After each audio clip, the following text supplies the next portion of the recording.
Go ahead and get started. We know that some folks will still be walking in. We don't want to cut you all short.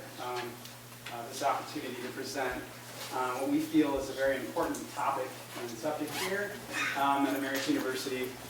And 1 hour really can't even do it justice. You could spend weeks, months, a lifetime exploring mindfulness as a way to promote well-being, effective learning, and just improved overall quality of life. So we'll just begin by introducing ourselves. Good morning. I'm thrilled to be here with you. I'm Alyssa Margolin, and a professor in the Department of Health Studies. And Thomas Nassif. I'm also a professorial lecturer in the Department of Health Studies, and it's great to see you all here today. And we're going to talk a bit about our path toward mindfulness. So I started my career in health. Spent actually most of my adult life living overseas and working in the developing world, primarily on HIV and AIDS. Lived in the Caribbean and in Africa and in Asia.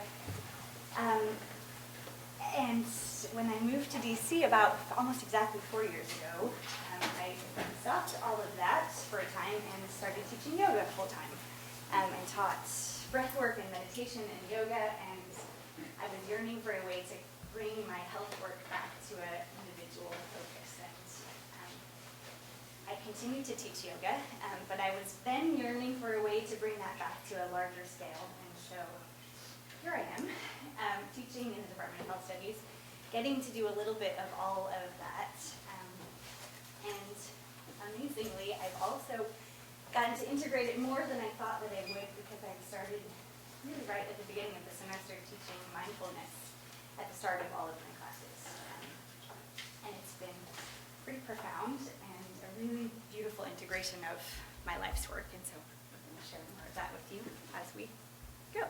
And my background is I've been working at the Washington, D.C. Veterans Affairs Medical Center with combat veterans who suffer from post-traumatic stress disorder, traumatic brain injury, chronic pain, musculoskeletal pain conditions, very highly comorbid population for a variety of physical and mental health conditions. So I've been teaching mindfulness and as well as gentle yoga. I mean, just it's amazing to see the growth and improvement that you see in their mental and physical health just through some very simple practices, some of which we hope to lead you through today.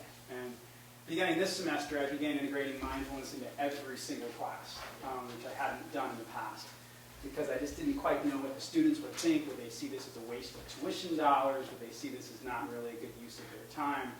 Although I think we've found that to be otherwise. So we'll let you all be the jury on that. But. We wanted to go over a couple of our learning objectives for you for the day. One is that we want to take a look at what the current mental health climate is at AU. And that was really a driving force for us, taking something that was deeply personal and really a part of our daily lives and moving it into the academic space, because we saw there's really quite a need. We want to take a look at the science behind why this works, why mindfulness is actually so beneficial to your mental health. And we're hoping to spend the bulk of our time on giving you some tools, some things that you might be able to integrate into your classroom. Okay, we're getting closer to the mic. And finally, we're hoping that not only is this relevant to your students in your classrooms, but it's also something that you get to take into your own personal life, so that you can incorporate and cultivate a better mindfulness practice for yourself. Okay, so before we get started, could you please take out a piece of paper and on a scale of 1 to 10, just quickly write down your current level of stress. 1 being pretty much cruising along, no stress at all. 10 being I am incapacitated by my current level of stress. And then just a couple notes why, what's coming up for you right now, what's behind that number. with 1 minute to do that.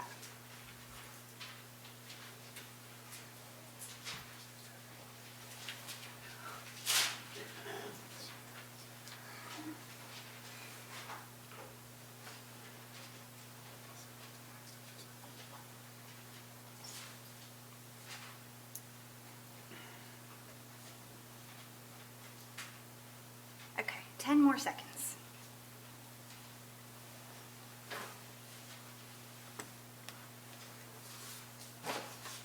Okay, so moving on from there, I want to lead us through our first mindfulness exercise. Throughout the course of my semester in doing this, I found that it was a nice place to begin with breath, that this was a nice, accessible thing. This isn't something fundamentally different. We are all breathing. So you're not teaching students something wildly different. You're not teaching them a handstand on day one. This is something pretty basic that you can do with a little more intention than you might otherwise do. And this starts to build trust, that your students aren't thinking, oh my goodness, who is this wacky person teaching me to stand on my head? You're just breathing.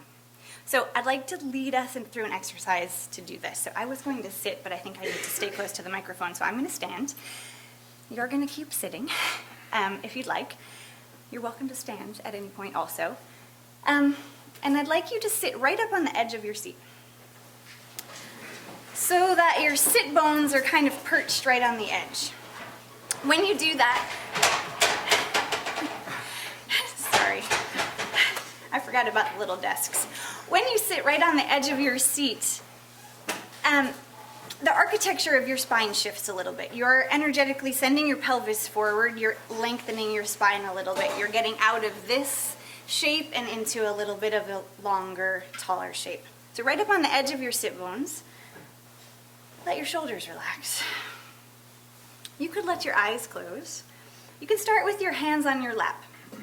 I like to invite my students here to do two different things with their hands. So if you are feeling a little bit hectic, a little bit frenzied in your head, keep your palms facing down. If you're feeling a little bit sleepy, you haven't quite woken up this morning, turn your palms up. Energetically, that's a nice way of inviting some energy in. And then feel the shoulders relax down your back. Feel the crown of your head get a little lighter, like the head starts to float on the neck. And then just take a deep breath in.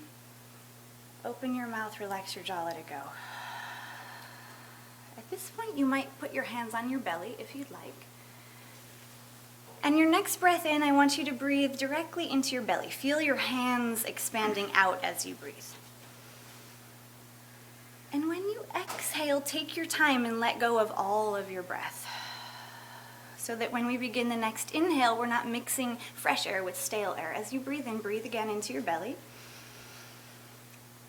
And when you exhale, take your time, let it all go. When you reach the bottom of this next exhale, pause for a moment. And then let go of just a little more breath. And notice that you can. Then inhale one more time into your belly. When you reach the top of your inhale, pause for a moment. And inhale just a little bit more. And notice that you can. And then exhale and let it all go. And now we're going to get just a little bit more complicated. So as you inhale, I want you to first fill to your navel and then pause. And then I want you to fill from your navel up to your sternum and pause. And then the last bit of breath is going to go all the way up into your collarbones and pause. And then exhale, let it all go. And let's do that a couple more times. As you inhale, feel like you're filling an inner tube. So breathe into the sides of your body. Flare your rib cage out. Breathe underneath your shoulder blades. When you exhale, let it all go. One more like that.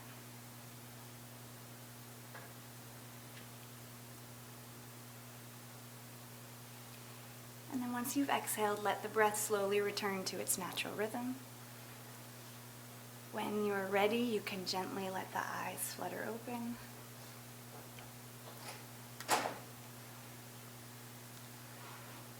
And now before we do anything else, I'd like you to take back out your piece of paper and write your level of stress and anything that's coming up.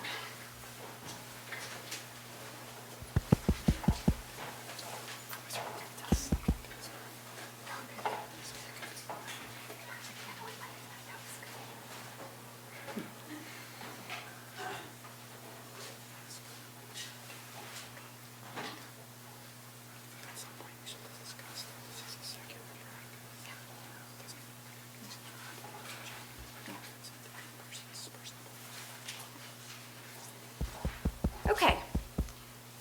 So I'm going to share with you something that I shared with my students on the very first day. So I was a little bit nervous on day 1 and day 2 and maybe even day 5 as I started to share some of this with my students, thinking, are they going to think that I'm crazy? Are they going to think, as Tom said, I'm wasting their time?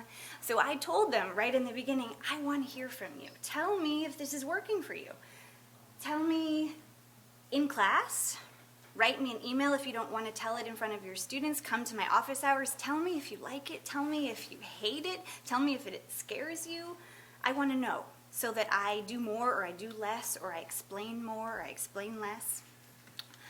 So know that if you're comfortable and you want to start doing this, give your students some space to let you know. Overwhelmingly, my students have been so enthusiastic. I have students stopping me in the hall all the time. Some of the students I least expected, like my jockiest of jocks, coming up to me in the hall saying, can you teach us more of that? Can you go over that again? Could you send me a link so that I know how to do this on my own? We'll share more of what we've heard from students, but there are tons of options with breathwork too, by the way. That was just one quick example. There are tons. So find something that resonates for you. We're happy to serve as resources to give you more options that come from the field of yoga. But if you're an athlete or a musician or you have a way that you connect with your breath, use that. It doesn't have to be yogic or mindful or come from any school. Use something that resonates for you, where you feel connected to your breath, something that makes you feel like I'm in my zone. I'm tuned in, I'm focused. That's the thing that's going to work for you, and your students are going to react and respond to something that's authentic from you. So before we move on, are there questions about that? Are there concerns? Yeah. Do you have a handout for what you went through in terms of the steps of the reading process? We are going to put up a whole bunch of resources on the Blackboard site. We didn't do it now because we didn't want to overwhelm you with what is all this stuff, but we will after the session. Yeah. Okay. Oh, yeah. Just a quick question. It seems to me like this could be a great way to start a class, get everybody focused. How do you deal with the fact that people are coming in late and somebody's in the zone and somebody else is clanking the door open? That's a great question. Can I take that one? Yeah, please. So I don't know if Marilyn is here. She had a really good idea, and that was that you just start at the beginning of class with housekeeping things, like just going over any important dates, deadlines, and maybe just get everybody on the same page. Take attendance if you take attendance in your classes, and so give that first 5 minutes so that you give students an opportunity to all be present in your class. And of course, there's some stragglers who come in 10, 15 minutes late. You can't really help that. But what I oftentimes like to do is that, if after 5 minutes and I'm in the middle of this mindfulness exercise and a student comes in and is making a lot of noise, oftentimes I'll just say, and just notice, be aware of any sounds around you. And so that becomes just part of the practice. And notice your reaction to it, right? So they might notice I'm feeling a little annoyed that this person is coming in here making all this noise and eating this like McDonald's quarter pounder while I'm trying to get my mindfulness on. So I mean, the bottom line is it's just awareness. And we kind of want to get students to that place of just non-judgment, to just get a place where they just kind of accept everything that's around them, not excluding anything. That's the heart of mindfulness. Yes, Jody. So how many minutes do you think you usually spend on the actual exercise after you've done your housekeeping and that kind of thing? I think that varies, and we're going to take you through a couple of other exercises that are longer. On average, I would say I took like 2 to 5 minutes max. Every once in a while, I'll do something longer, and I'm going to lead you through a little bit of a longer one.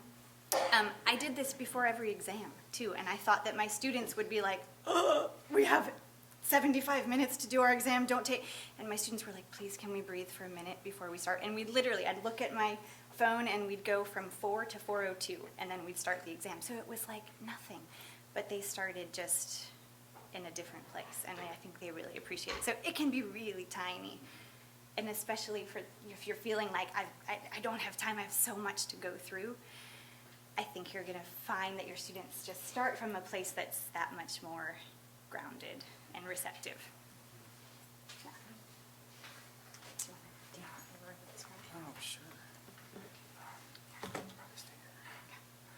So the data we're about to show you was collected from the National College Health Assessment Survey that was administered to AU students last spring.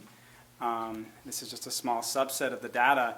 And the purpose of us showing you this information is just to give you a sense of maybe why mindfulness or other types of stress management techniques might be important for our students.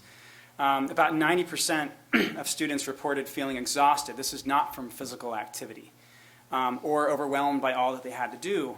But we also see signs of depressed mood among students, such as feeling very sad, hopeless, and even in addition to overwhelming anxiety, which may or may not be comorbid with symptoms of depression.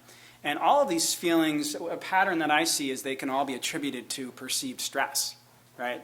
And students report that, no surprise here, that their high levels of stress, anxiety, sleep difficulties, depression are affecting their academic performance.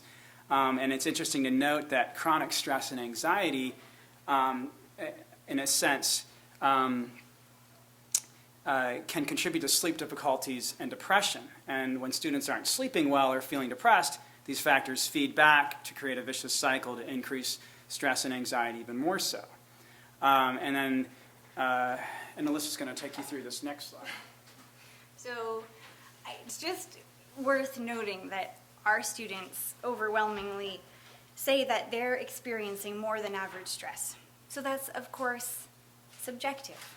But that doesn't matter. What matters is that they are perceiving that they are living on a daily basis with a level of stress that's higher than it should be.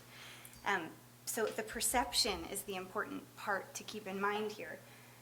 And what we're hoping to do with these mindfulness tools is start to chip away at that. So our students have also said that many of them say they have no coping mechanisms. They have no idea how to deal with their stress. Some of them are resorting to things that fall in the category of more like numbing or avoidance. Coping is another level, and I think what we're getting at here is a level of resilience, so that the perception of stress begins to shift. What you perceive as overwhelming suddenly becomes more manageable. And the way that you're able to deal with what's going to be a daily barrage of stressors is simply a little bit more resilient.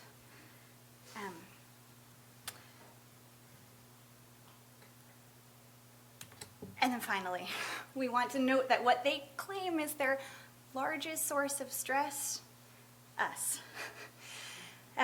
Their classes, their academics, and that means that we have, I think, a responsibility to start addressing this in sort of a fundamental way. It's not going to go away that we're going to give them exams and we're going to give them things that are inherently stressful, but we can be part of the solution. So we can come into a classroom mindful ourselves.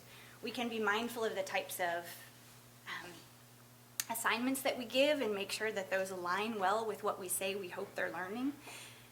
We can come into the class and take a breath ourselves so that we're not frantic and thinking about the 80,000 things we have to do and the 75 exams we have to grade when we finish, but just be present so that they feed off of that energy of groundedness.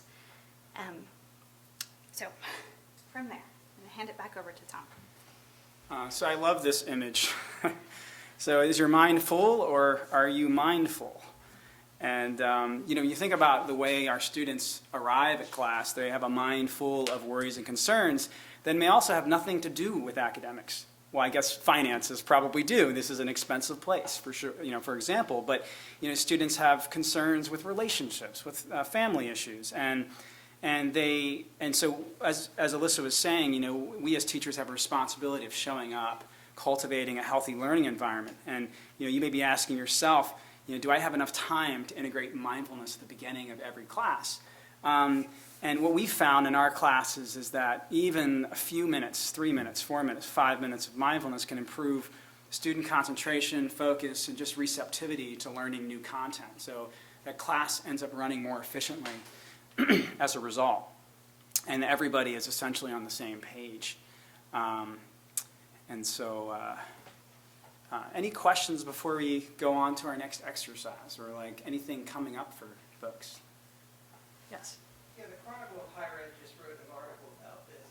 It's just connected, it may be wrong, but iPhones are causing this. Is that debate on this, opposing views on this? But they wrote a long article about it. Don't get me started on the technology piece, but in all of my classes, I ban use of computers and electronics and cell phones. I allow them to keep it on vibrate, so if there's a family emergency, something comes up, they can walk out of the room. That's perfectly fine, but there's no texting. We're unplugged in my classroom. However, in some classrooms, that's not possible, and I understand that. But I think that, even just getting students to be aware of how many times they're checking their email and their phone. Is it 40 times a day? Maybe they can get it down to 5 times or 3 times a day. Maybe you can try it yourself and just see what happens if I just kind of unplug. And another interesting thing is, if we go back to this other slide, students having sleep difficulties. I teach a stress management class, and so one experiment that I ask my students to do is try to unplug 1 hour before bedtime. And that means no multimedia, no computer games, no cell phone use. And let's see how your sleep quality is then. And so I'm not really sure, the research is still out, but I think it's not just the busy mind, the monkey mind, that technology gets someone to maybe, I think that the bigger thing is also LED screens and light. And you think of the optic nerve and all of that stimulation, it actually, I think, decreases melatonin levels temporarily. And so the students can't sleep as well because their eyes are glued to a computer screen or a television or iPhone. That's my take on it. But I don't know, do you have anything? Or? We covered it, I think, yeah. But yeah, I think there probably is a relationship with that. It's a really good point you bring up. Yeah.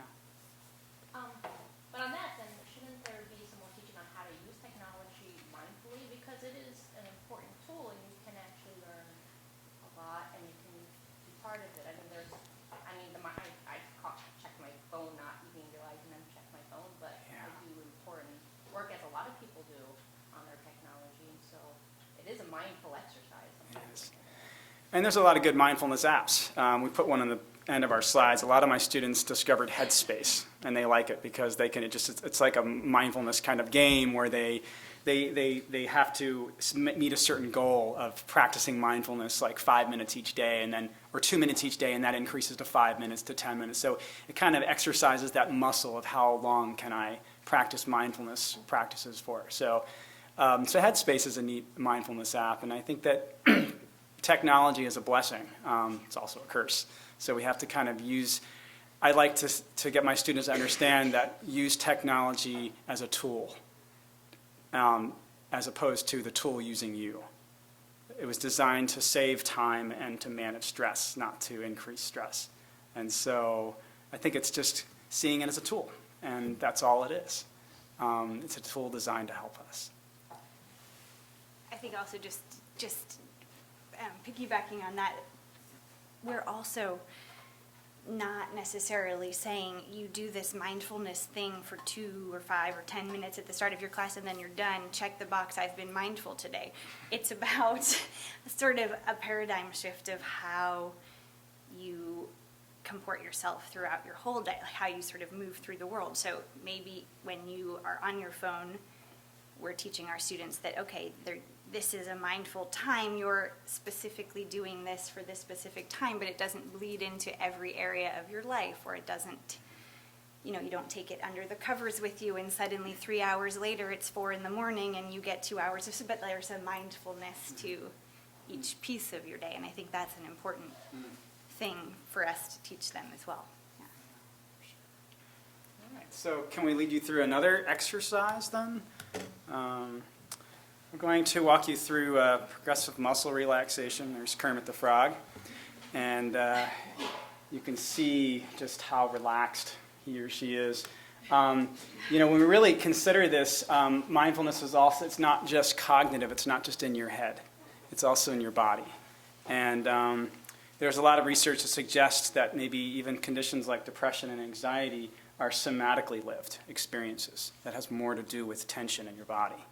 So the premises behind progressive muscle relaxation is that you can learn the difference between tension and relaxation. I had a student once try to do this exercise, and you're supposed to squeeze one muscle at a time progressively through your body, and she said, I couldn't do that. I couldn't tense just my arm because her whole body was tense. And I was like, wow. And I was like, but we see that everybody is at a different place in terms of somatic awareness. So really, if we can relieve muscle tension or tension in the fascia, like bodily tension, it relieves mental tension. It's a two-way street, and if a person's mentally tense, it leads to physical tension. So we can also work with the body, and this could be considered also a form of mindfulness. So I'm going to lead you through this now, and then we're going to lead you right after this into a mindfulness practice. So I invite you to be comfortable. If it helps for you to sit up, that's fine, but it's not necessary. I would like you to have your feet on the floor. And I'm just going to have you, first of all, see if you can just leave your eyes out of the picture. So notice your eyes' desire to wander as you move through the body, and just let your eyes relax. All the way down to the optic nerve into the brain. Just relax all the visual pathways. Soften your jaw, arms, torso and back is releasing. Legs and toes. So, I'm going to invite you to squeeze various muscles, tense various muscles of your body, and then release them. And I'd like you just to be aware, without judgment, of how it feels as we do this. So begin with your lips, one of the most sensitive organs of our body. And go ahead and tense your lips and your jaw. You might even pucker or squeeze your lips, and just notice how it feels to tense them.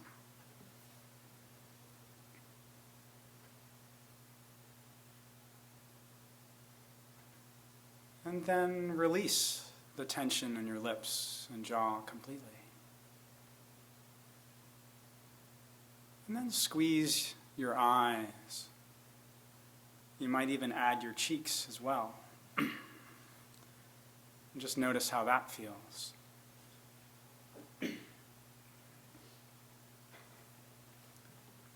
And then release your eyes and cheeks.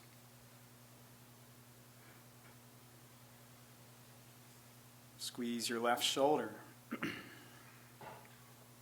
arm, and left fingers and palm, either making a fist or maybe extending those left fingers. Your left arm is tense. Everywhere else in your body, though, is relaxed. Even your right arm is relaxed. And then let go of that left arm. Just let it go. Noticing any waves of sensation. Squeeze your right shoulder. Arm, palm, and fingers tense. Entire right arm tense. Noticing how it feels to be tense, and release.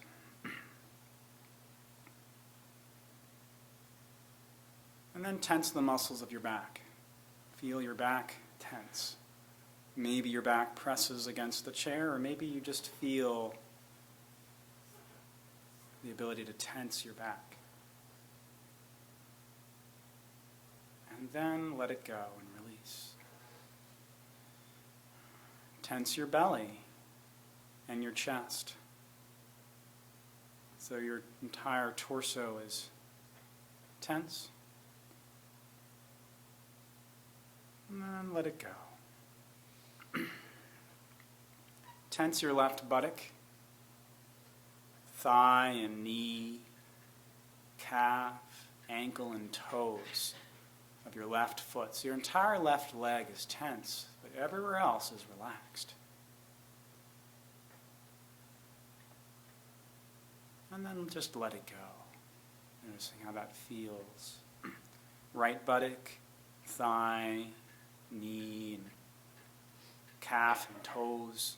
Your entire right leg is tense. And let it go. Noticing how that feels. Now, begin tensing every muscle in your body, beginning with your head, squeezing your eyes, your lips, cheeks, jaw. Both arms are tense down to your fingertips, torso and back are tense. Both legs and toes, your entire body in a state of complete tension. And I'd like you now to take a nice, easy, deep inhale. Hold it, and as you exhale, let go of everything at once. Just let it all go. And just remain here in a state of awareness.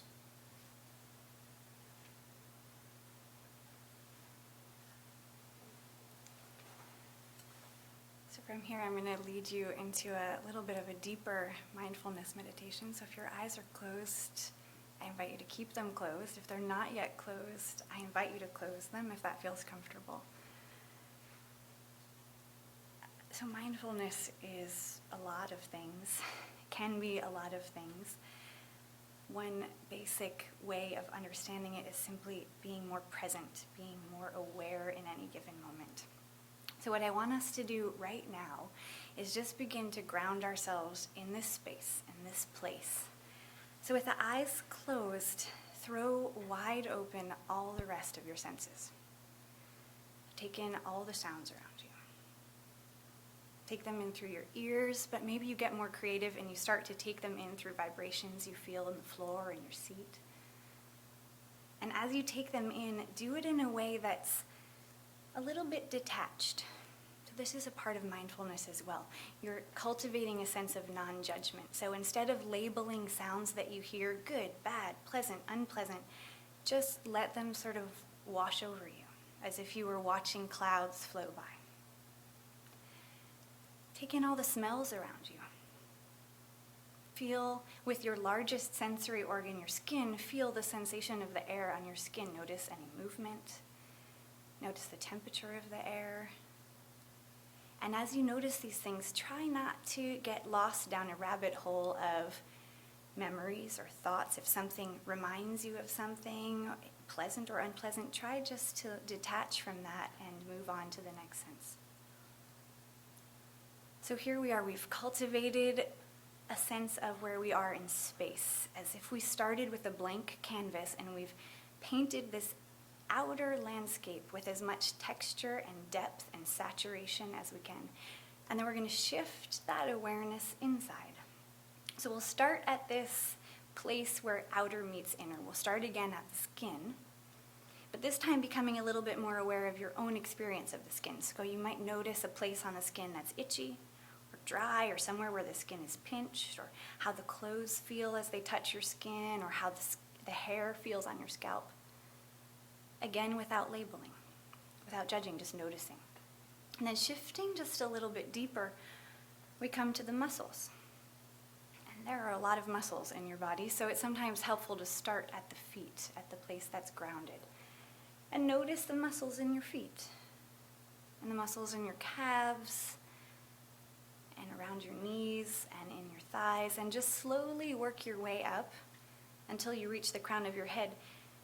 Just checking in. Notice how the muscles feel on your body today. Again, not so much good, bad, and not getting lost down the track of, oh, I wish my muscles were sore because I wanted to go for a run, but I didn't.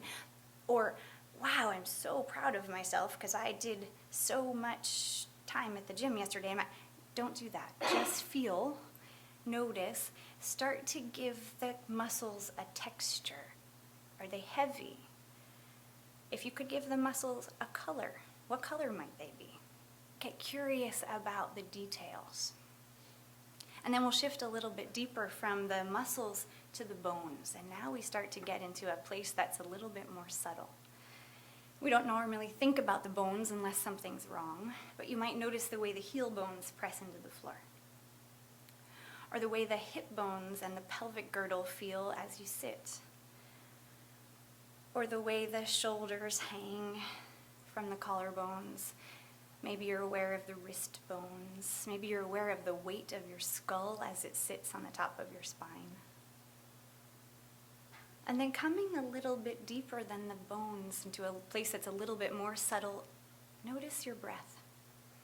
And without changing anything about your breath, just notice the way the breath moves in your body right now. Is it fast? Is it slow? Is it deep? Is it shallow? What parts of your body are participating in the breath and which parts are not? Does the breath get stuck anywhere? Is it jagged? What's the texture like? Is the pace of the breath or the length of the breath different on your inhale and your exhale?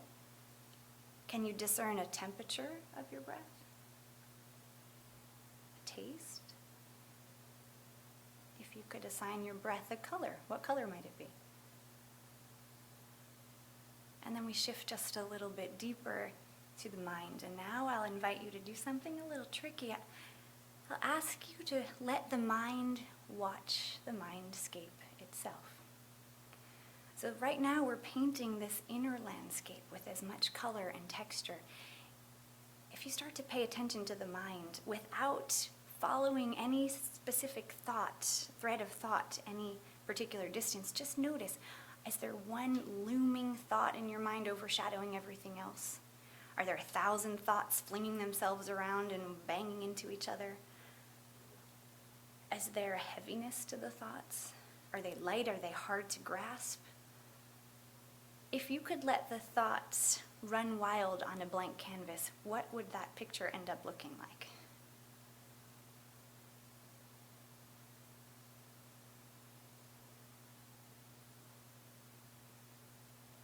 And then let's come back for a moment to the body. Notice the feet on the floor.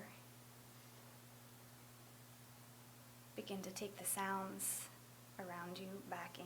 Become aware again of the smells, the feeling of the air on your skin.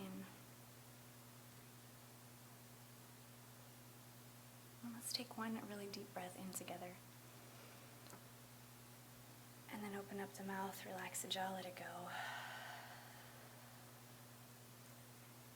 Take a breath that's even deeper in. And then the longest, most luxurious exhale you've taken all day.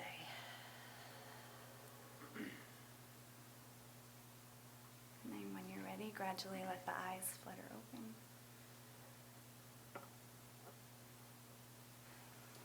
Welcome back.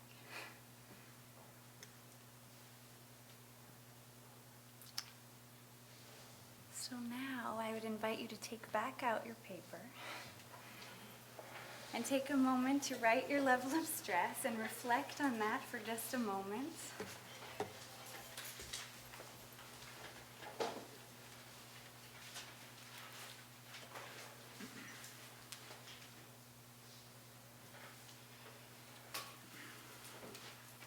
And one thing I've found helpful is after doing a meditation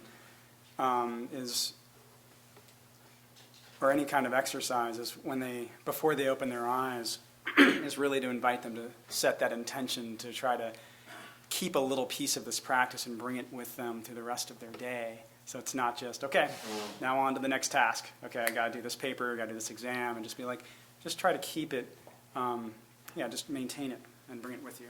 Yeah, absolutely. By the way, a little anecdote. When Tom and I started discussing about this in the beginning of the semester,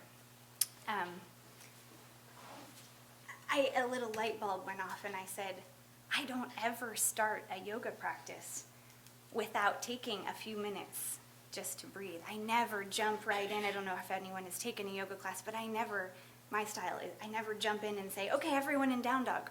We start breathing or doing some little mindfulness meditation because I think the practice will be richer if my students start from a place that's centered. And then I thought, why on earth would I teach an academic class when I really need their brain switched on? Why on earth would I do that without asking everyone to take a breath and ground first. And so this was my long one. I did that maybe once this semester.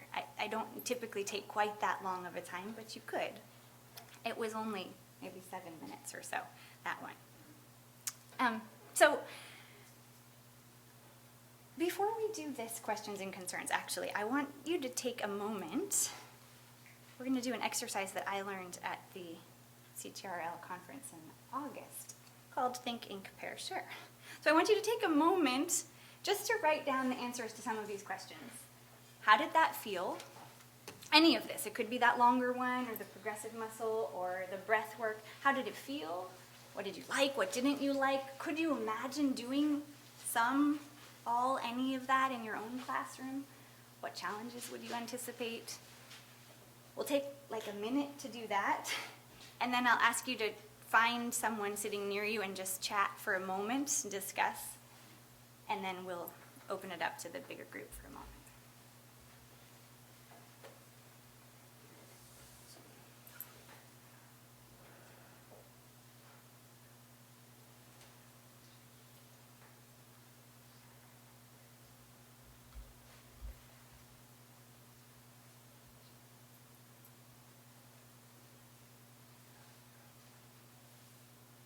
Okay, maybe 30 more seconds of just writing yourself.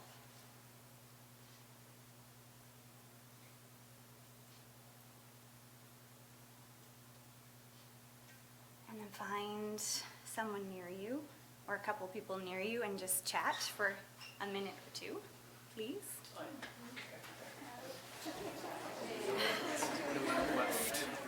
We just got the brain imaging stuff, about 5 minutes.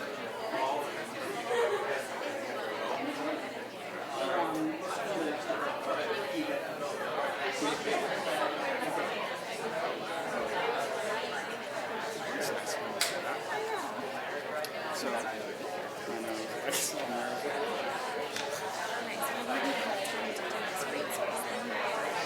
Okay, so it's brain imaging. This can be really short. Yeah, we'll have time.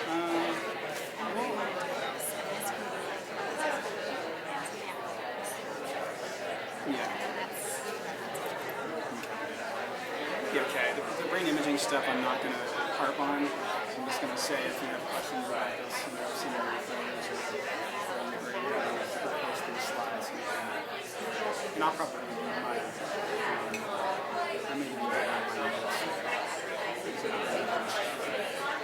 That's the part.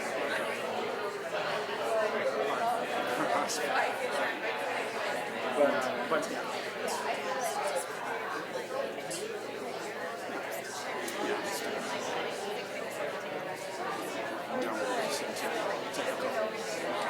You can do that.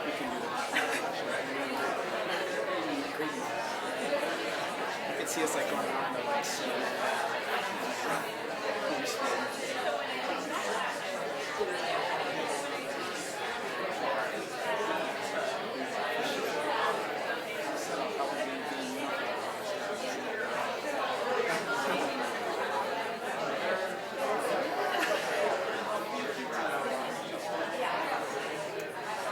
Okay, let's take about 30 more seconds with our groups.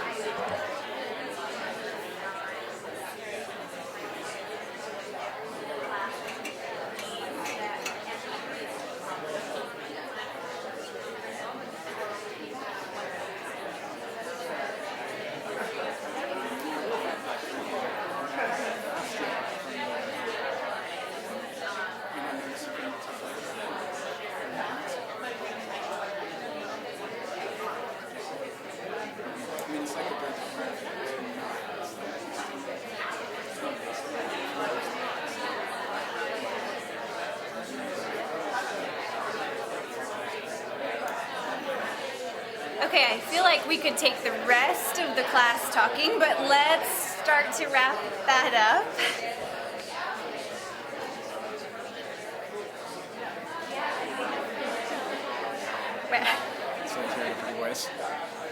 Would a couple of groups like to share what they were talking about or discussing?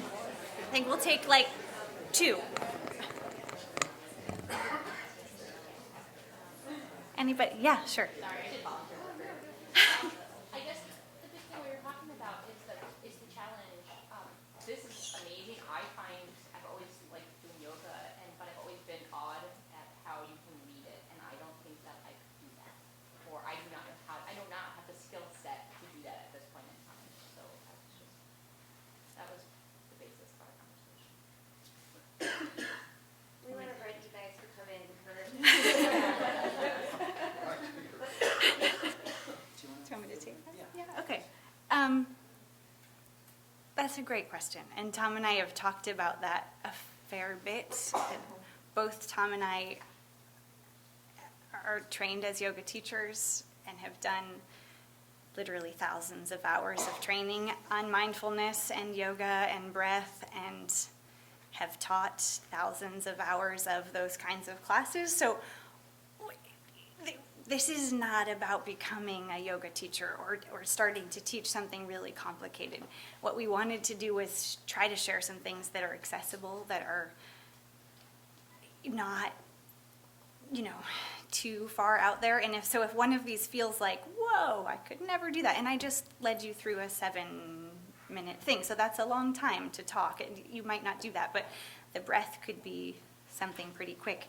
We'll give you some tools that you might be able to look at, but our hope was that you wouldn't end up feeling more intimidated by it, that some of this, you could take it wherever, you could take it however you want to, however in depth you want, but you can also make it really basic. You could also just start a class and say, let's close our eyes, let's feel our feet on the floor, let's take a deep breath, and then breathe a little bit more, notice that you can, and then let go of all that air, let go of a little more, notice you can.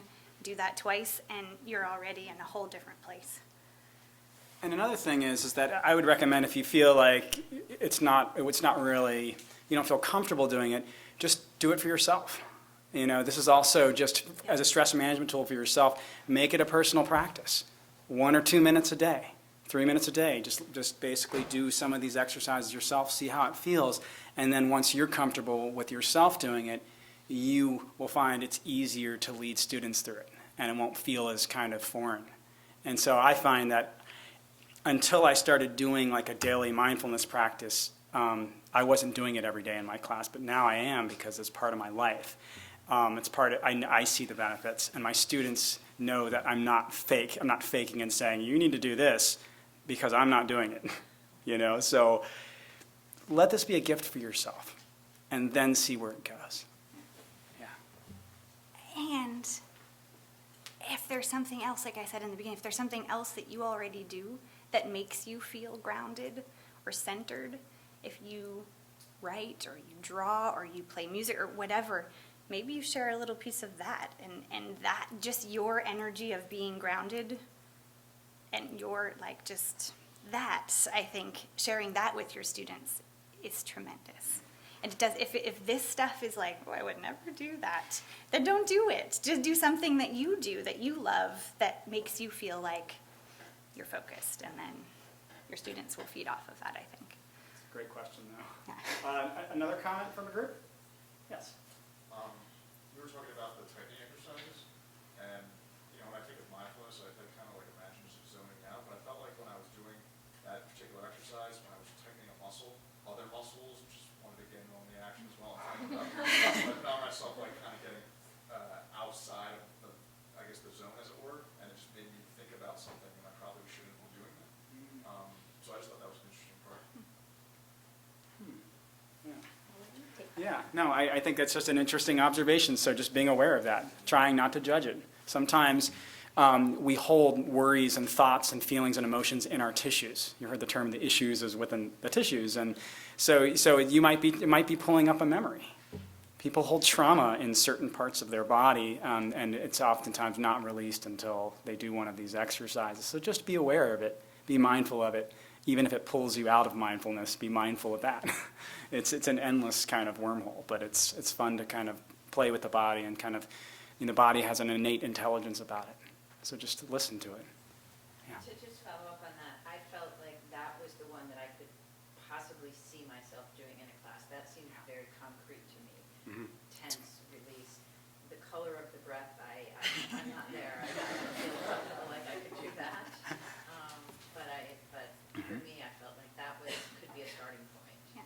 And progressive muscle relaxation, autogenics, those things have been going, it's been practiced, in a secular,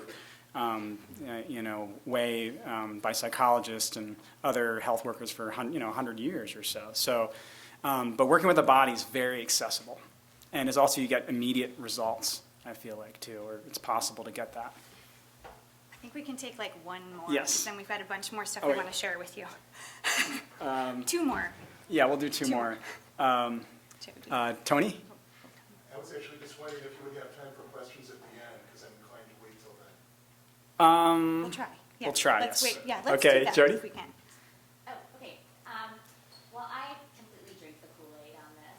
As somebody who practices yoga and has worked, helping people quit smoking and things like that. But what I'm worried about is, like, if there are skeptics in the classroom, that would influence, my doing this in the classroom, and how you had to have had a few, right? Or had some people that weren't as into it, and just how you dealt with that, and how you not let it color the whole, your whole activity. This is a good place for us to throw in some anecdotes, because we've been meaning to do that. Almost none, to be honest, at like N of over 70 students. I had, in their like midterm evaluation sort of stuff, when they just open-endedly talked about it, almost every one of them spontaneously said, "We love this." I think I had 2 who said, "I don't really see the point," but not who said, "I hate it." And I have had students, one of my students came to me in office hours and said, "My roommate had a panic attack last week. I had her lay on the floor. I did the breath you taught us. Now we do it every night together." I had another student who's an athlete who said, "I was freaking out before a game. I had this move I was supposed to do. I couldn't do it. I laid down on the floor next to the field. I did some of the breath, and then I nailed it." And like, they're just to show you that it's bleeding outside of the classroom too. And like, I was afraid when I got here, sort of saying, well, that's this compartmentalized piece of my life, and this is a different part of my life. And overwhelmingly, I thought I'd have a lot of resistance and I'd sort of navigate through, but honestly, I haven't. I don't know if you want to share. So we only have like a few minutes left, and but I've also had some really really good feedback from students, and I haven't really experienced any resistance either. What I want to, we don't really have a lot of time left, so I just wanted to let you know that these slides are here, and you can access them on Blackboard. But we wanted to give you a sense that this is not some hokey phenomenon that we're talking about. This is rooted in science. And this brain area in particular has received a lot of interest in terms of things like mindfulness. And so, how might mindfulness change your brain? Well, this brain area is really important for sustaining attention, regulating emotions, and you can see that when it's not working properly, all the mental and physical health conditions that result. And so, studies have shown that this brain area, the anterior cingulate cortex, actually becomes thicker, and other related regions in meditators who have meditated for 18, 20 years. And so meditation changes the brain, the landscape of the brain, at least in advanced meditators, but you don't need 18 or 20 years of experience. Even 11 hours of meditation, as was shown with a study on university students, showed it actually increases improves the structural integrity of white matter connections, so the fibers that connect these areas of the brain together, like the anterior cingulate. So meditation and mindfulness changes your brain, and the jury may still be out on that, but there are more and more studies with larger and larger n's and sample sizes that are showing that this is the case. So at any rate, we won't have time to go through the inner resource, but students really love this practice as well, kind of the idea of carving out a safe place using guided imagery. And I'll try to put up a material on Blackboard so that you can explore with that. But when these days with students with anxiety, PTSD, other stress-related issues, something like this is really powerful. And we didn't have time to do that exercise, but we do want you all to consider what this means for your students. What does it mean for your classroom? Do you have any closing comments? And sorry, we won't have time for questions, but if you have any questions, please come up afterwards. Yeah, I think we just wanted to sort of provide you this sampler platter of some things that you might bring into your classroom. And from our experience, just let you know that it allowed us as educators and our students to start a class from a place that was more grounded, that was more open and non-judgmental, and that afforded us the ability to have more, I think, more focused, more productive discussion that let students really learn. I mean, the purpose of this was sort of creating this optimal learning environment where students are ready and receptive to learn, and we've, I think, really seen that that's begun to happen, so. Can I just say one last thing? Sure. I share your concern, I would feel like a fraud, so what popped in my mind is, maybe I have a student who has been practicing mindfulness, and I would ask them to lead it. Yeah. Until I learned it well enough that I felt comfortable leading. That's happened successfully in my class, so. Yeah, so I'm sorry, we don't want to keep you, but His question. go ahead, His question. Professor Ernst, yeah. I'd like to offer one thing. I'm Professor Ernst from psychology. I published in mindfulness. I've had a 20-year practice that was useful when I became department chair. But I'm concerned. There's research, for instance, by what we've written suggesting counterindications to mindfulness. We're looking at people who've been through mindfulness, and it's really messed them up in some different ways. I'm also struck by a Sufi master friend when I started doing research on mindfulness, who told the story, in my part of the world, they train assassins in mindfulness, and he was rather aghast at this. I love mindfulness, but I also just want to be alert to research that is pressing in some of its limits as a tool. When we're talking about mindfulness as attention, that strikes me as being very useful and approach is often taken by research, and attention can be used for different purposes. Thank you so much for your comments. Really appreciate you all being here today. All we're basically offering is awareness, and I think that there's very little harm in being aware of your body, your mind, and we hope that you find these tools useful for your students, but we realize it's really, whatever you feel comfortable with, but we really appreciate your time. Thanks for coming today. Thank you so much.